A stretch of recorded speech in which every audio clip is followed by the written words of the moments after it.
The winter came early to the valley of Glenmoran that year, and it came like a creditor with a ledger already open, counting what little the house of Drummond had left to give.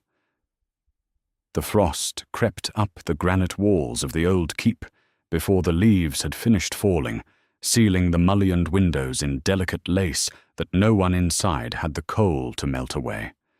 Wind moved through the corridors as though it owned them, and perhaps it did, for the true owners had long since surrendered every room but 3 to the cold. In the smallest of those 3, at the top of a stair worn soft in the middle by 200 years of feet, a young woman named Solveig Penhallow sat mending a coat by the light of a single tallow candle, her breath rising and dissolving above her hands. She did not shiver, though the room was near to freezing. She had trained herself out of shivering, the way other women trained themselves out of speaking too plainly, which is to say she had not managed either. But she had learned to hide the one, and had never once bothered to hide the other. Her fingers moved with the patient certainty of long practice, drawing the needle through wool worn thin as paper, closing a tear that would only open again in a fortnight, because the cloth had no strength left in it to hold. Still she mended it. There was a dignity in mending that the wealthy would never understand, a quiet insistence that a thing was not finished simply because it had begun to fail.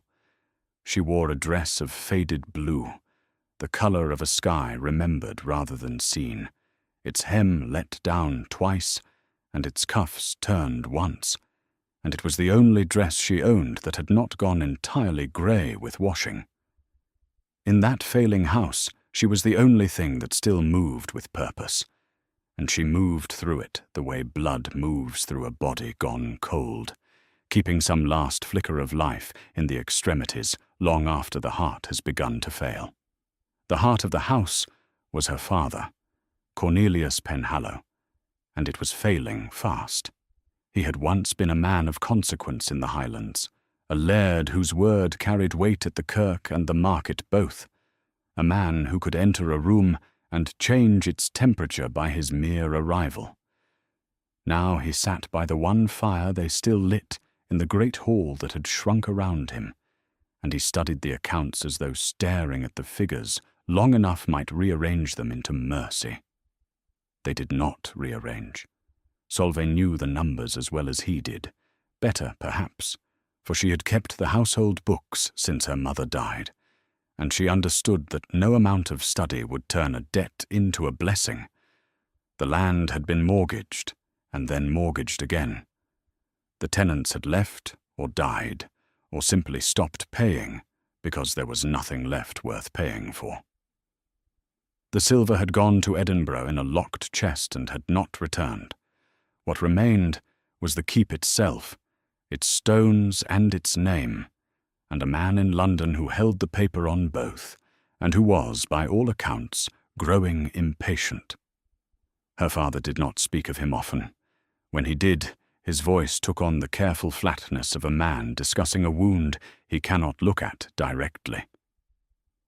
Solveig set down the coat and crossed to him, and she put another sliver of peat on the fire, though she knew they could not spare it, because a man who has lost everything should at least be warm while he counts it.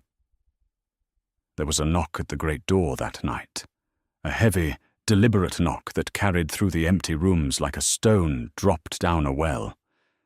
Solveig went to answer it herself, for the last of the servants had gone at Michaelmas, all but old Maren, who slept in the kitchen and could no longer manage the stairs. She drew back the bolt and pulled the door against the wind, and there on the step stood a man she didn't know, tall and dark, and wrapped in a coat that had cost more than the keep would fetch at auction. Behind him, on the frozen drive, waited a carriage with 2 lanterns burning, and a crest upon the door that she could not read in the dark. The man looked at her without warmth and without insult, simply looked as a surveyor looks at land, taking measure of what stood before him. He asked for the laird by name, and his voice was low and even, the voice of a man who had never in his life needed to raise it to be obeyed. She stood aside and let him in, and as he passed her, she caught the scent of cold leather and something beneath it, something like ash, like a fire recently smothered. He gave his name as he crossed the threshold, and the name was Rayner Hargreave, and though it meant nothing to her then, she would remember later that the house seemed to grow a degree colder as he spoke it, as though even the stones recognized a man who dealt in endings. He was the man who held the paper. She understood that before her father did, understood it from the way he stood in the ruined hall and looked at the water stains on the ceiling and the pale rectangles on the walls where paintings had once hung. He had come to see what he owned before he took it, and there was no cruelty in his face as he did so, only a terrible completeness, the look of a man closing a book he has finished reading. Her father rose from his chair with the last of his old bearing, and the two men spoke in low voices, while Solveig stood at the edge of the firelight and listened to a life being weighed and found wanting. The debt was called. There would be no more extensions. The keep and the land would pass to Hargreave at the turn of the year, and Cornelius Penhallow, laird of a name 800 years old, would leave his ancestral home with whatever he could carry. It was said plainly and received in silence, and Solveig watched her father's shoulders fold inward like a paper crushed in a fist, and she felt something harden in her own chest that was not quite grief and not quite anger, but had the strength of both. She didn't cry. She had decided long ago that tears were a currency she would not spend, least of all before strangers, least of all before a man who had come to take the roof from over her father's head, and who watched them both now with those still assessing eyes.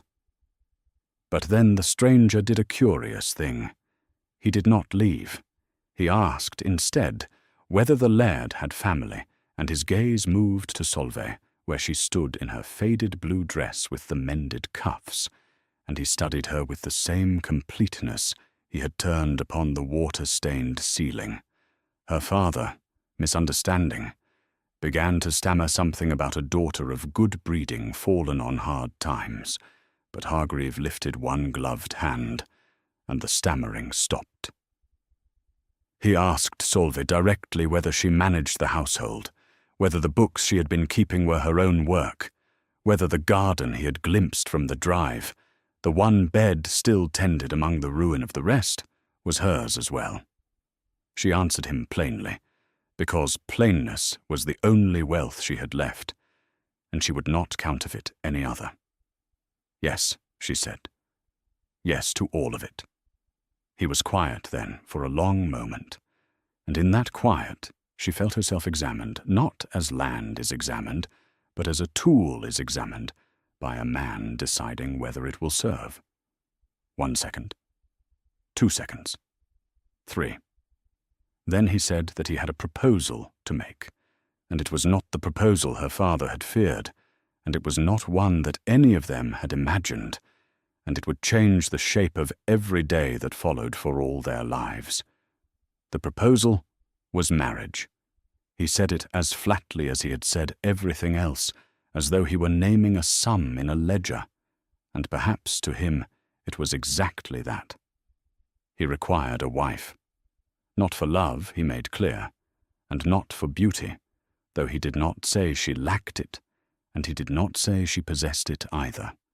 He simply set the matter of beauty aside, as one sets aside an ingredient one does not intend to use. He required a wife who could manage a great house that had fallen into disorder, a wife who understood accounts and land and the running of an estate, a wife who would not weep or scheme or fill his halls with the noise of society.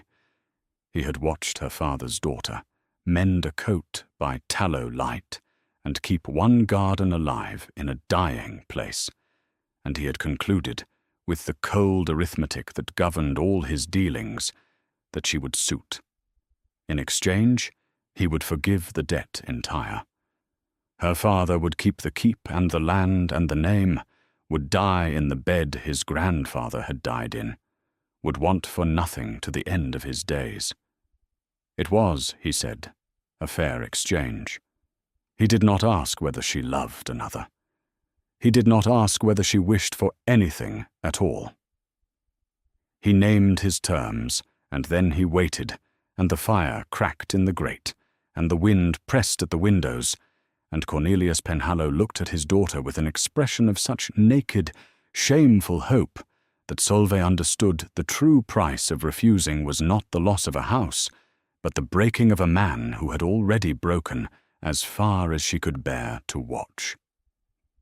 She asked for the night to consider it, and he granted it, and he took his leave, and his carriage rolled away down the frozen drive with its 2 lanterns bobbing like the eyes of some great animal retreating into the dark. She did not sleep. She sat instead in the small, cold room at the top of the worn stair, and she turned the matter over in her hands the way she turned a torn seam, looking for the place where it might be closed. She was 23.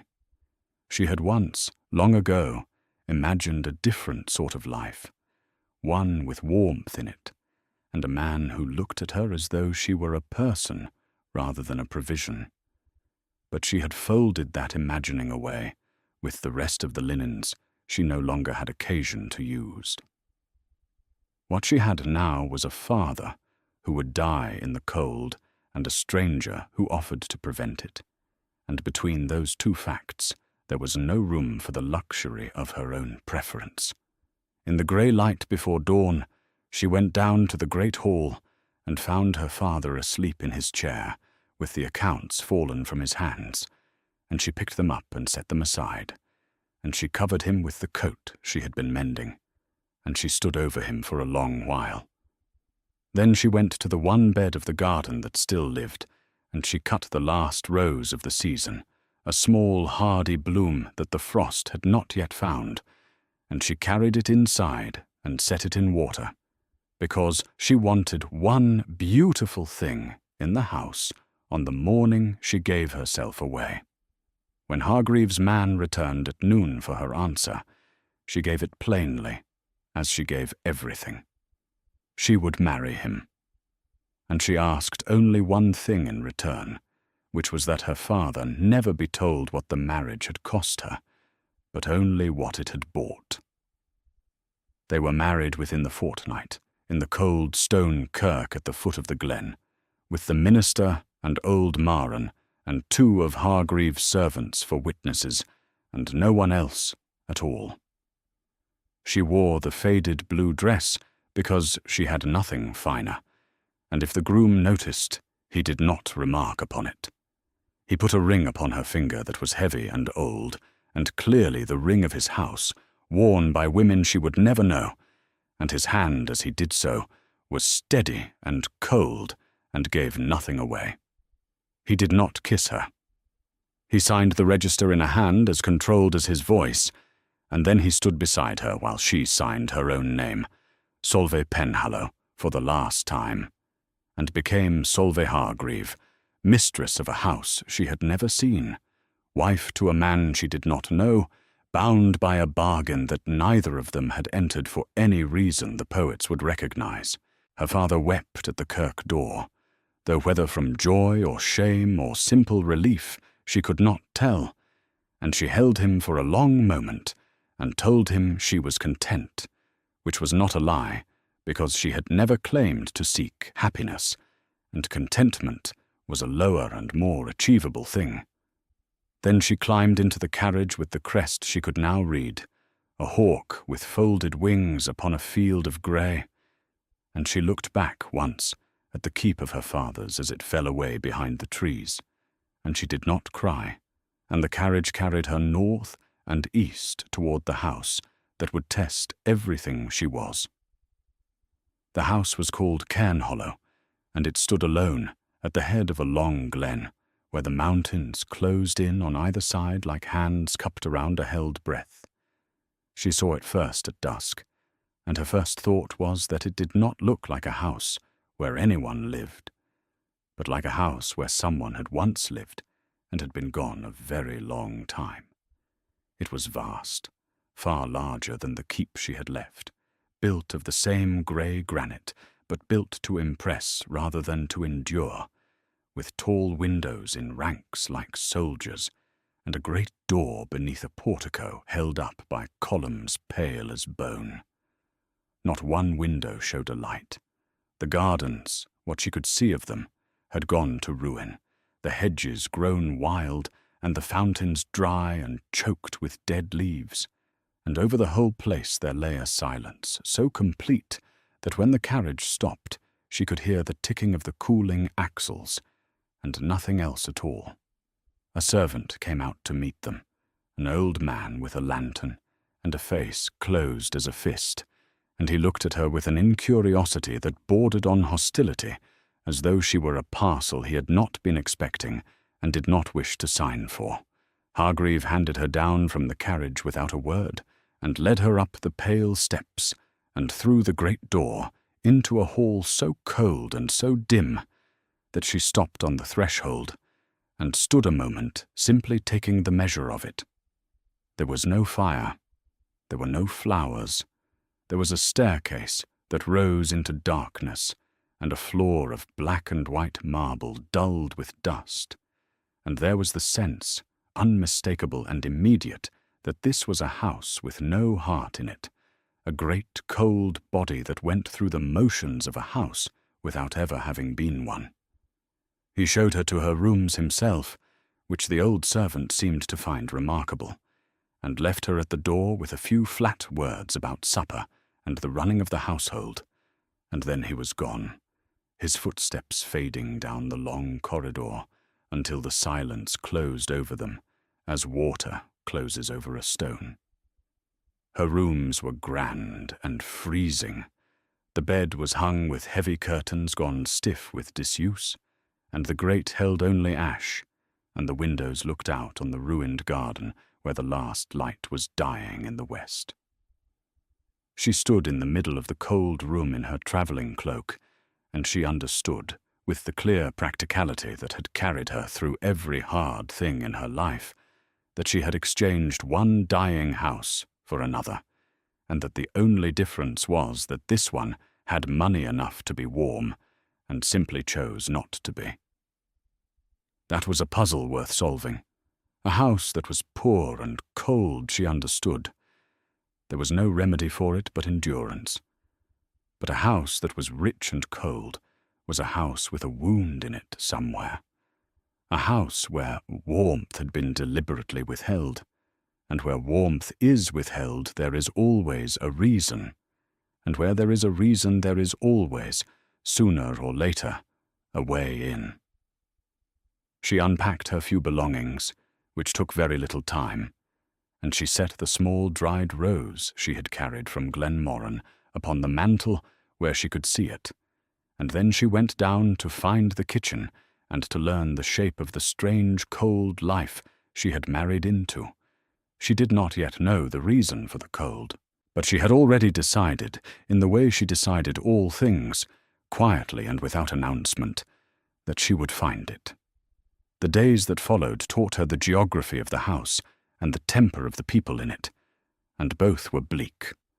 There were servants, though fewer than a house of that size required, and they moved through the rooms like people afraid of being noticed, doing the minimum that would keep their places and no more. They had learned their master's coldness and had made it their own, and they regarded the new mistress with a wary silence that was not quite insolence, but shared a border with it. The old man with the lantern was the steward, and his name was Aldous Faulkner, and he had run Cairnhollow for 30 years in his master's absences, and did not intend to surrender his authority to a laird's penniless daughter he clearly considered beneath the house's dignity. He answered her questions in the fewest possible words and volunteered nothing, and when she asked to see the household accounts he told her, with a thin courtesy that was worse than rudeness, that the accounts were his affair and not a matter for the mistress to trouble herself with. She let it pass. She had learned long ago that a wall is not overcome by beating upon it, but by patience, by finding the loose stone, by simply outlasting it. And she set herself to learning the house instead. She walked its corridors and counted its rooms, most of them shut and shrouded in dust sheets like a hall of ghosts. She found the library, vast and neglected, its thousands of volumes gone grey with damp, and she stood among them and felt something in her chest that was almost hunger. She found the kitchens, cavernous and cold, where a single cook produced plain, joyless meals for a master who ate alone, and a household that ate worse. And she found, in her wanderings, that no one ever spoke of the master's history, that there was a locked wing at the eastern end of the house, and that whenever her questions drifted in that direction, the servants' faces closed like doors. Her husband she saw rarely, and understood not at all. He dined alone, or he dined with her, in a silence so vast it had a texture, the two of them seated at opposite ends of a table, long enough for 20, passing whole meals with nothing exchanged but the scrape of silver on porcelain. He rose before dawn and rode out alone across the frozen hills, returning muddied and silent, and he shut himself in his study for hours at a time, with the door locked, and what he did there she could not guess. He was not cruel to her. That she granted him, and it was no small thing, for she had known cruelty in lesser men, and recognized its absence as a kind of mercy. He simply did not see her, or saw her only as one sees a piece of furniture one has purchased for a purpose, and does not intend to admire. She might have resented it. Another woman would have wept, or raged, or filled the silence with demands, but Solveig did none of these things, because resentment was another currency she declined to spend, and because she had begun, in her quiet way, to be curious about the man, rather than merely to endure him. She noticed things. She noticed that his hands, so steady when he signed his name, trembled sometimes when he thought no one watched. She noticed that he never went near the eastern wing, and that his eyes went to it sometimes, unwilling, the way a tongue goes to a sore tooth. She noticed that for all his coldness, there was something worn about him, something exhausted, the look of a man carrying a great weight up a hill so long that he has forgotten there was ever a time before the weight or a top to the hill. A cold man was a puzzle, but an exhausted man was a wound, and she had spent her whole life tending wounds. If you are finding yourself drawn into Solveig's story, into this cold house, and the quiet woman determined to warm it, do consider subscribing before we go on, so that these tales of overlooked hearts and slow redemption find their way to you again. And now let us return to Cairnhollow, where the first small change was about to begin, not with a declaration or a scene, but with a table. It began, as she had known it must, with something small and domestic, a thing so minor that no one but she would have thought to do it. She could not warm the whole house at once. She had neither the authority nor the coal, but she could warm one room, and she chose the great dining hall where they passed their silent supers at either end of that endless table. She did it quietly, over the course of several days, giving no orders that Falkner might countermand, but simply doing the work herself in the hours when the household slept. She could not shorten the table by any command, so she shortened it by choice, moving her own place, setting down the length of it, night by night, a foot nearer to her husband's, until the vast cold distance between them had closed to the span of an ordinary supper for two. He noticed. She saw him notice, though he said nothing, saw his eyes move to her nearer place, and then to her face, and then away, and she understood that a man so walled about, didn't know how to remark upon a kindness, because kindness was a language he hadn't spoken in a very long time. She lit the fire in that hall herself, kneeling on the cold marble to lay the peat and coax the flame.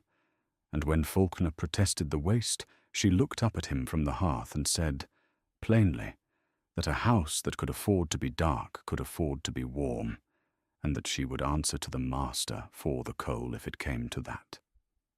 It did not come to that.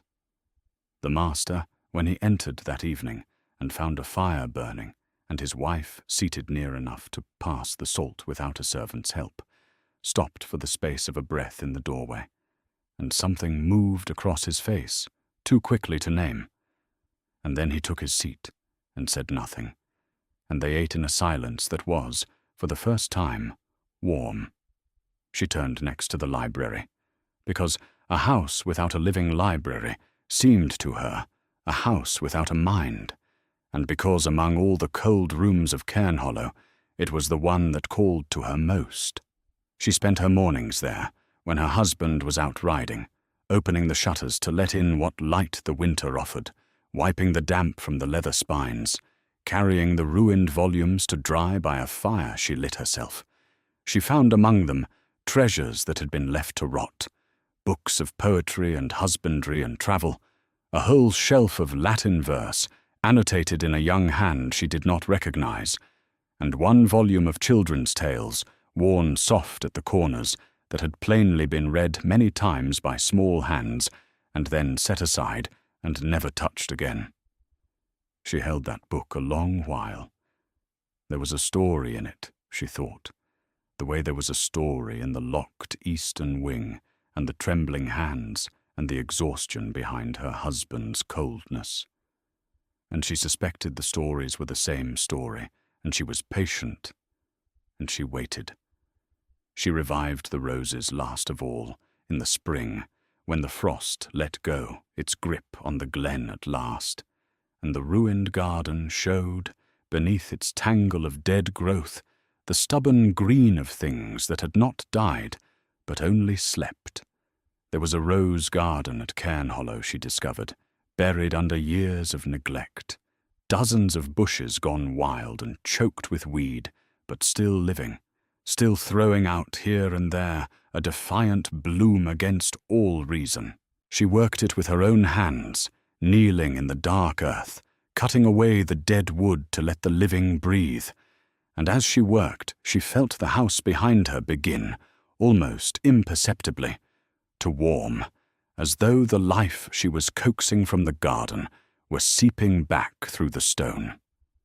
The servants changed toward her slowly, as such things change, not in a moment, but in a gradual thaw that she felt before she could point to any cause.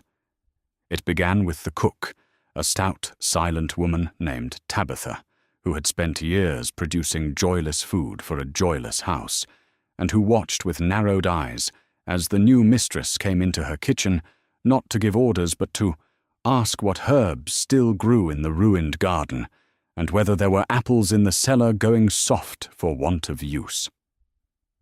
Solveig did not command her. She worked beside her, and she praised her when praise was earned, and she asked her opinion, which no one at Cairnhollow had done in 30 years, and Tabitha, who had thought all her skill wasted on a master who tasted nothing, found herself one evening producing a dish she had not made since her own mother taught it her, and setting it before the mistress with a defiance that dared her to find fault. Solveig found no fault. She found, instead, tears standing in her own eyes at the taste of something made with care, and she did not spend them, but she let Tabitha see that they were there, and something passed between the two women that was worth more than any wage. After that, the household turned, one servant at a time, the way a field of grain turns before the wind, until only Faulkner remained cold, and even Faulkner had begun to watch her, with something that was no longer contempt, but had not yet found a name. The first true crack in her husband's cold exterior came on a night in early spring, when the wind had turned soft and the first roses were budding in the reclaimed garden. She had taken to reading in the library in the evenings, and one night, later than usual, she heard footsteps in the corridor and looked up to find him standing in the doorway, watching her in the lamplight with an expression she had not seen on him before. He had thought the library shut and dead, she realized. He had not known she came here, and he was looking at the opened shutters and the dried and mended books and the fire in the grate as a man looks at a room from his childhood restored while he slept. He came in slowly, and he moved among the shelves, and he stopped before the shelf of Latin verse with its annotations in the young, unfamiliar hand, and he stood there for a long time with his back to her and his shoulders very still. Then he asked her, in a voice gone rough, whether she had read them. She said she had. He asked what she thought of the notes in the margins. She said plainly that they were the notes of someone who loved the verses and didn't merely study them, someone young and eager and a little too clever, and that she had grown fond of that someone through the notes, though she did not know who it was. He was silent for a long moment. 1 second, 2 seconds, 3. Then he told her that the notes were his own, written when he was a boy of 14, in the years before the house grew cold, and it was the first thing he had ever told her about himself that was not a term of their bargain, and she understood that a door had opened, only a crack, only enough to let a thread of light through, but opened all the same. He came to the library often after that, in the evenings, and they did not always speak, but they were often in the same room, and the silence between them changed its nature, the way the silence at the supper table had changed. It became a companionable silence, the silence of two people who no longer needed to fill the air to feel at ease in it. He began to tell her things, small things at first, and then larger ones, drawn out of him by her plainness and her patience, and by the simple fact that she never pressed, never pried, never made him feel that his confidences were being purchased or extracted. She learned that Cairnhollow had once been a warm house in his boyhood, before his mother died and his father grew hard, and that the coldness had come into it by degrees, the way it had nearly come into her own home, one loss at a time.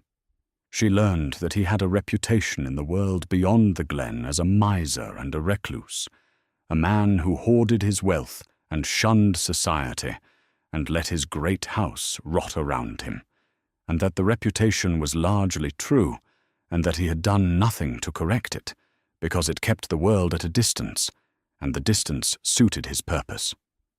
What purpose she did not yet know, but she was close to it now, close enough to feel its shape, and it lay, she was more and more certain, behind the locked door of the eastern wing.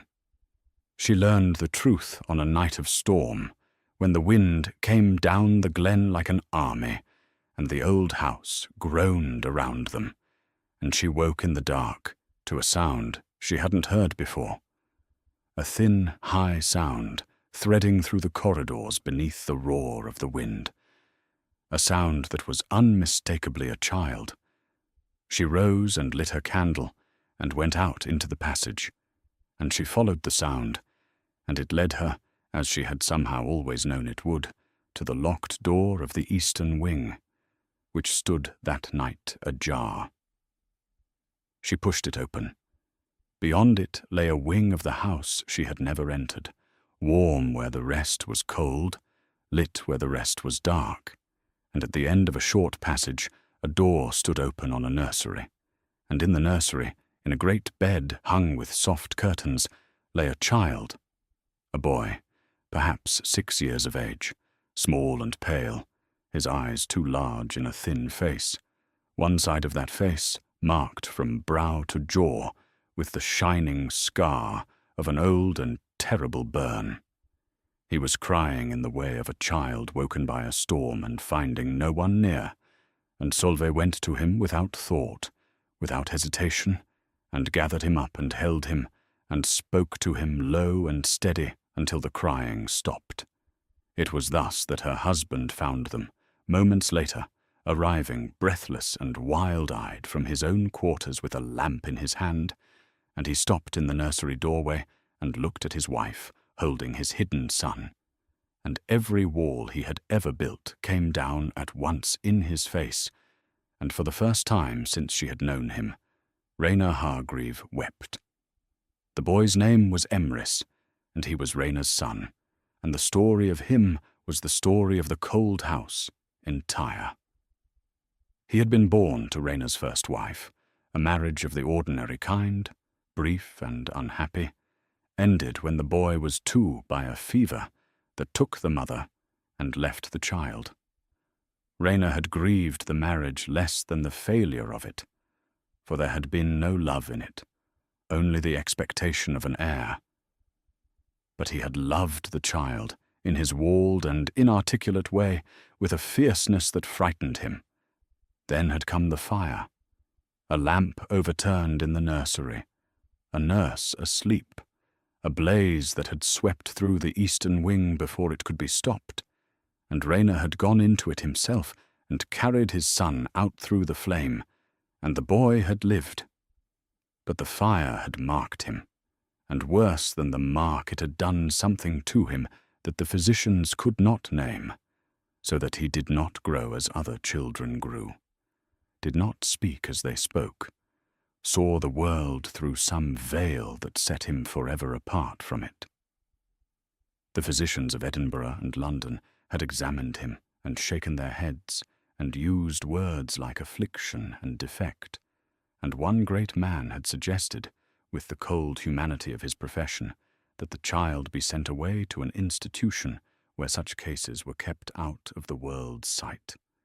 Rayner had thrown that man out of his house, and then, understanding at last what the world would do to a marked and different child, understanding the whispers and the pity and the cruelty that awaited him, Rayner had made a decision that was either the greatest act of love or the greatest failure of his life, and perhaps was both.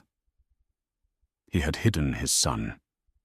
He had shut him in the warm wing at the heart of the cold house, had let his own reputation rot into that of a miser and a recluse so that no one would come to Cairnhollow and see, had given up the world entirely to keep the world from wounding the one thing he loved. And he had married a stranger, a plain, competent laird's daughter, who would not pry into corners or fill his house with guests to keep his household running while he stood his lonely guard. She understood it all now, and understanding it, she didn't pity him. For pity was a thing he couldn't have borne, and it was not pity that she felt. What she felt was recognition. Here was another overlooked one, a small marked soul the world had judged and set aside, hidden away as she herself had been hidden all her life behind her plainness and her usefulness, and something in her rose up to meet the child with a fierceness that surprised her. She told her husband, plainly, that he had been wrong. Not to love the boy, she said, in that he had been more right than any man she had known, but wrong to hide him, wrong to believe that the only way to protect a wounded thing was to shut it away from all the world in the dark. A rose garden shut away from the light does not stay safe, she told him. It dies. The boy needed the sun. He needed to be seen, not by the cruel and the vain, but by the few who could be taught to see him truly, and above all he needed a father who did not treat him as a secret to be kept. For a child who is kept a secret learns that he is something shameful, and there was nothing shameful in Emrys, nothing at all, only a bright and different soul behind a wounded face. Rayner heard her out in silence, and when she had finished he was quiet a long time, And then he said the words that would mark the true turning of everything between them. "You are not," he said, "what I expected." And it was not a grand declaration, and it was not a profession of love, but it was the truest thing he had ever said to her, and she took it as such, and something between them that had been a bargain became, in that moment, a partnership. The days that followed were the happiest she had known. She took the boy into her care, as she had taken the garden and the library, patiently, without forcing, learning his ways and teaching him hers. She discovered that behind the veil the physicians had despaired of, there was a mind of great gentleness and unexpected gifts, that Emrys could not always find his words, but could draw the birds of the glen with a precision that astonished her, that he did not understand the games of other children, but understood the roses better than she did herself, could tell by some sense she did not possess which bush would bloom and which was failing. She brought him out of the eastern wing and into the living rooms of the house, a little at a time, and she brought him into the garden, where he knelt beside her in the dark earth and worked with his small marked hands, and she watched her husband watch them, and she saw in Rayna's face the slow, astonished dawning of a man who had built his whole life around a fear, and was discovering, too late to grieve the years lost, but not too late to save the years remaining, that the fear had been larger than the danger. The house warmed. It warmed in truth now, room by room, fire by fire, the dust sheets coming off and the shutters opening, and the sound of a child's uncertain laughter finding its way at last into corridors that had known only silence for years. And between the man and woman who had married for a debt, there grew, unspoken, unhurried, real, the thing that neither of them had bargained for, and neither of them now could have surrendered. It could not last untroubled, of course, for the world does not leave such houses in peace, and the world came to Cairnhollow in the person of a woman named Delphine Castellane. She arrived in the early summer, unannounced, in a carriage finer than Rayna's own, and she swept into the warming house as though she owned it. And in a sense she believed she did, for Delphine Castellane had known Rayna Hargreave since they were children, and had spent every year since expecting to be his wife. She was beautiful in the way that beauty is, when it has been cultivated as a weapon, radiant and cold and certain, and she had come, she made clear, out of concern for a dear old friend who had buried himself in the wilderness, and married, she had heard. Some laird's ruined daughter out of God knew what desperation. She looked at Solveig in her plain grey working dress, for Solveig had been in the garden, and she smiled the smile of a woman appraising a rival and finding her beneath notice, and she said sweetly that she had not realized Rayna had taken on new staff. Solveig let it pass. She had let a great deal pass in her life, and she was not to be wounded by a woman who mistook cruelty for wit.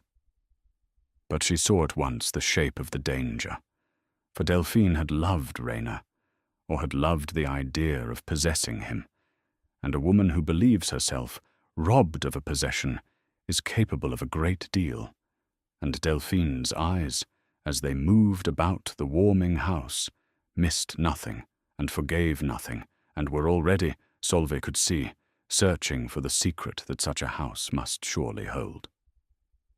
She found it, of course. A woman like Delphine always finds the wound, for she is drawn to wounds as certain insects are drawn to rot. She stayed longer than any welcome warranted, ingratiating herself, playing upon her long acquaintance with Rayna, and one afternoon while Solveig was occupied, she made her way to the eastern wing, and she saw the boy. Solveig came upon them there, Delphine standing in the nursery doorway, with a look of exquisite horror arranged upon her lovely face, and Emrys shrinking back into the corner of his bed, away from the stranger's stare. His marked cheek turned to the wall, having understood in an instant, as such children always understand, that he was being looked at as a thing rather than a person. Solveig crossed the room and put herself between the child and the woman, and she asked Delphine, very quietly, to leave the wing. Delphine went, but she went smiling, and the smile told Solveig everything, for it was the smile of a woman who has been handed a weapon and intends to use it. That night at supper, Delphine was all sweetness, but there was a new and terrible confidence in her, and within the week she had gone from Cairnhollow, and within a fortnight the whispers had begun to travel through the great houses of the Shire and beyond, carried on the perfumed breath of Delphine Castellan, that the reclusive Hargreave kept a monster hidden in his house, a creature so hideous he dared not let the world see it, and that his desperate plain wife was complicit in the concealment. The slander grew as such things grow, feeding on the appetite of the idle for the misfortunes of others. It grew until it could no longer be ignored, until invitations to the county's great midsummer assembly, which Rayner had for years declined, and this year had meant to decline again, became instead a matter of honour, for Delphine had spread it about that the Hargreaves dared not show their faces, and to stay away now was to confirm every cruel word. Rayner was for staying away regardless, for retreating deeper into the fortress of his isolation, as he had always done. But Solveig would not have it. She had spent her life being overlooked, being judged and set aside, and she had borne it in her own case without complaint, but she would not bear it for the child, would not let Emrys grow into the certainty that he was a shameful thing to be hidden from the light. They would go to the assembly, she told her husband, and they would go openly, and they would face the whispers down, for a truth stood upon and defended is stronger than any lie whispered in the dark. And when the shrinking would not answer, when he protested that she did not understand what the world would do, she looked at him steadily and said that she understood the world better than he did, for she had lived at the bottom of it all her life, while he had hidden from the top, and that she had learned there was only one thing that cruelty could not withstand, and that thing was dignity that refused to be shamed. He looked at her a long moment. 1 second, 2 seconds, 3. And then, for the first time in the memory of anyone at Cairnhollow, Rayner Hargreave smiled. Not quite a smile, the almost of one, and he said that he would go where she led. The assembly was held at the great house of the Shire's Lord Lieutenant, and all the county was there, the drawing-rooms ablaze with candlelight, and the air thick with perfume and gossip, and when the Hargreaves were announced, a silence fell across the room like a dropped cloth, and every head turned.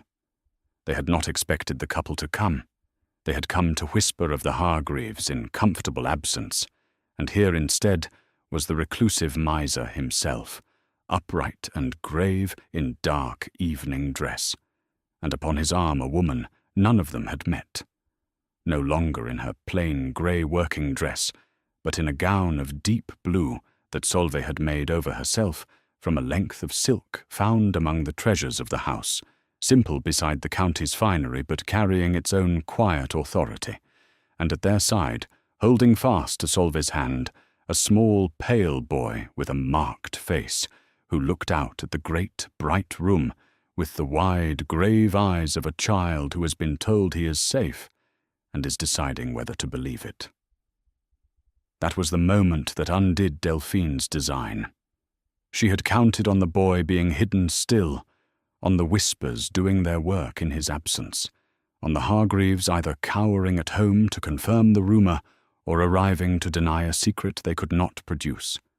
She had not imagined that they would bring the secret itself into the light and set it, quite simply, before the world. The room didn't know what to do. There were indrawn breaths. There was the flutter of fans raised to hide staring faces. There was the particular, cruel silence of the well-bred confronting something they have been given permission to despise. And into that silence, from across the room, Delphine Castellane laughed. It was a small laugh, a titter behind her fan, but it carried in the silence, and it was designed to carry, and she followed it with words pitched to be heard by all, while pretending to be meant for the woman beside her. "So he has brought the creature out at last," she said. "How very brave. And the plain little wife, too, the laird's daughter he bought to keep his kennel. One does wonder what a woman will stoop to for a title and a full larder." There was a nervous laugh here and there in the crowd, the laugh of people uncertain whether they are permitted to be cruel, and deciding, on the whole, that they are. Solveig felt Rainer go rigid beside her, felt the old rage and the old shame rise in him, the impulse to gather up his son and flee back into the dark. She pressed his arm, once, steadying, and she did not flee, and she did not weep, and she did not answer Delphine at all, for she had learned long ago that the surest way to give a lie power is to argue with it. Instead, she knelt there in the middle of that great, bright, hostile room, and she straightened the collar of the boy's coat with a mother's unthinking care, and she said to him, low but not so low that the nearest could not hear, that he was doing very well, and that the roses at home would be blooming by the time they returned, and would he show the kind lady of the house his drawings later, for they were the finest she had ever seen. And the boy, reassured, forgot the staring room for a moment, and told her that he had brought his drawing of the kestrel, and did she think the lady would like it? And Solveig said that she was certain of it. And the little exchange, so ordinary, so tender, so entirely without shame, did more against the slander than any speech could have done, for the room had been told to expect a monster and a schemer, and had been shown instead a child and his mother. It was then that Rainer spoke. He had not meant to. He was not a man of speeches, had spent 20 years perfecting the art of saying nothing. But something had broken open in him, watching his wife kneel unashamed before the cruelty of her betters, and the words came. And once they began, they did not stop. He did not raise his voice. He had never in his life needed to raise his voice, and he did not need to now, for the room had gone so silent that his low, even words fell into it, like stones into still water. "This," he said, resting his hand upon his son's dark head, "is Emrys Hargreave, my son and my heir, and I have kept him hidden these 4 years, and in that I was wrong. I hid him because I was afraid of exactly this, afraid of the laughter I have just heard, and in my fear I taught a good and gentle child that he was a thing to be ashamed of, and that was the only monstrous thing that has ever dwelt in my house." He turned then, slowly, until he faced Delphine Castellane across the length of the bright room, and he continued, and now there was something in his voice that had not been there before, a fierceness held under perfect control, the more terrible for its quiet. "And this," he said, "is my wife. You called her plain. She is. You called her bought. She was. I bought her, God forgive me, as one buys a governess or a steward, and I got in the bargain something I did not deserve and could not have earned in 100 years of trying. Let me tell you what I purchased for the price of a forgiven debt. I purchased a woman who came into a house that had no heart in it, and gave it one, who found my son hidden in the dark and did not flinch from his face, but gathered him up and loved him, when his own father had only known how to hide him, who mended what was torn and warmed what was cold, and asked nothing for herself. Not once. In all the months I gave her nothing. You speak of what a woman will stoop to. I have watched this woman stoop, madam. I have watched her kneel in the dirt to save a rose that any sensible person would have torn out, and kneel by a frightened child in the middle of a room full of her betters and think of nothing but his comfort. That is what she stoops to. I would to God the rest of us were capable of stooping half so low. The room did not breathe. Delphine Castellane stood with her fan half raised, and her lovely face gone white beneath its powder, for she had come to expose a secret, and instead had been made, before all the county, the villain of the piece, and she felt the tide turn against her, the way one feels a change in the weather, in the skin before the mind. She tried to rally. She said something about sentiment, and about a man bewitched, something with a barb in it. But the barb found no purchase, for the room had already begun, in its slow, collective way, to reassess, and there is nothing so unforgiving as fashionable society, discovering that it has been on the wrong side of a sentiment. And then Rainer delivered the blow that finished her, and he delivered it gently, which made it worse. You said, he told her, that one wonders what a woman will stoop to for a title and a full larder. I have known you since we were children, Delphine, and I say this without heat, for I feel none toward you any longer, only a kind of sorrow. You wonder what a woman will stoop to for those things, because they are the only things you have ever valued, and so you cannot imagine a person who does not. But there are such persons. My wife is one of them, and that, I think, is the true reason you cannot bear her, for she is the living proof that the currency you have spent your whole life amassing was never worth what you paid for it. There was a sound in the room then, not quite a murmur, the collective, indrawn breath of a great many people recognizing a truth spoken aloud, and Delphine Castellane looked about her and found not one face turned to her in sympathy, and she understood that she had lost, and she gathered the rags of her dignity, and she left the assembly, and she did not return to the Shire again. They stayed. That was Solveig's doing, for Rainer would have taken his family home the moment the confrontation ended, but she would not have Emrys learn that they had come only to fight and flee. So they stayed, and the boy showed his drawing of the kestrel to the lady of the house, who was kind, being uncertain now which way the wind blew, and choosing prudently, and then to others, who found to their own surprise that they were charmed, for the drawings were extraordinary, and the child, once he forgot to be afraid, was gentle and strange, and wholly winning.